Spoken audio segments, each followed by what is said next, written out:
Hey, it's me again. Got out of church, a little bit of fellowshipping, went through drive-through, pulled in. I'm going to try to turn in early tonight. I got to hear a really good message too.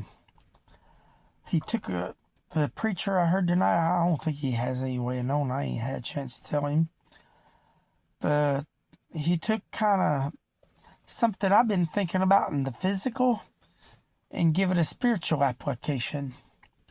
See, where I go to church, we've been doing good about well, I guess I shouldn't say we because I don't really have the skills these young people are learning are not learning from me because I don't have them. They learn, but we got some brothers in our church that have experience with a variety of things in the trades. Like our pastor has a construction background. He knows how to build stuff. He knows how to lay tile flooring. Has some experience with stonework. And he's been helping and teaching the younger people, the guys that are in their they're now in their 20s, early 20s, how to do that kind of work. And then there's another brother that's got some experience with electricity, and I think he's been helping them learn a little bit with that. A little bit. Then I seen a boy today, one of the young guys, in his early 20s, in the sound booth, I guess, learning something with the sound booth. They have a desire to learn, and they're blessed to be in a place where people will teach them.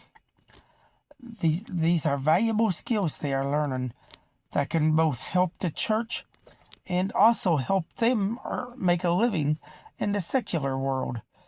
I mean, the trades right now, if you're young, healthy, and you have skills in the trades, that can come in handy. I don't know what their plans are, but that can come in handy. Well, the preacher of the day give a spiritual application. You're pouring spiritual stuff into the younger generation. You help them, teaching them correct, true doctrine and a love for God. On one side, the lady's side was biological, a granny, mama, and granddaughter, biologically so. And she knows some family. And Granny has poured out and taught and trained her daughter and the truth and invested in her life and the truth.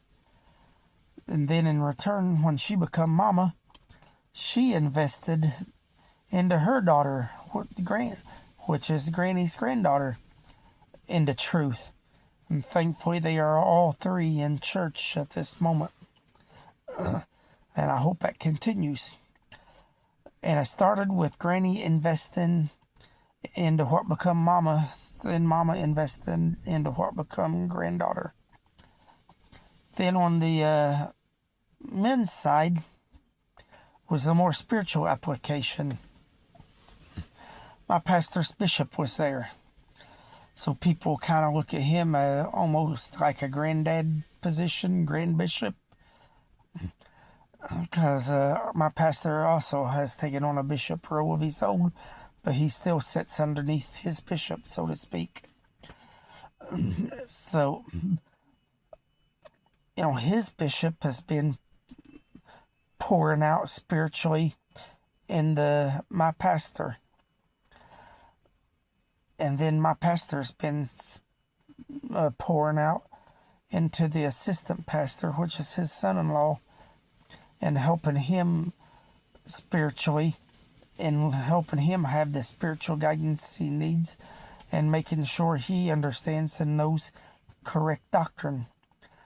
So on both sides, there were three generations, with each of the older generations pouring out into the younger. I think that's great. That's great in both the spiritual world and the physical world. I know I went long, so I don't know if I don't know if I'll be able to redo this as a short or not. But thanks for watching. Good night and God bless.